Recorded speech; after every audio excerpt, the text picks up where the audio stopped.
All right, Coach, you guys are coming off of a pretty good weekend up at Texas Tech. Thoughts on how the team did? Well, it's a long trip, so, coming off of this weekend, I know the kids were a little tired, but, yeah, it was a pretty good week for us. We had some bright spots with Abraham and Ricky, and, Paul still threw well in the weight. We had a couple other guys that threw better this week as well, and then Ine breaking the 200-meter record. She just seems to be breaking records every week, which is cool.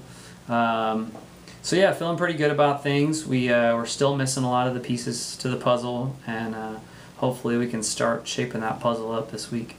Yeah, this week you guys head up to Washington and then Houston as well. What's the plan for this week and this final meet before conference? Yeah, so we're debuting some people in some of their events. We've just been pretty cautious. We've had some bumps and bruises along the way, just through practice, and as training accumulates, things come up. So we've played it pretty cautious with a few people, and so they're going to open up in some of their events this week, which will be interesting to see after this week where we fit into the whole picture,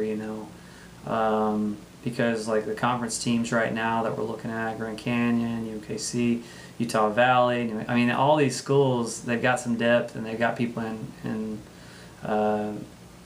events across the board. So it's going to be really tough for us to compete and get up there. And so I think it's going to be good for our coaching staff though this week to really have everybody out there, have all the cards out there, and say, okay, what kind of hand are we going to play?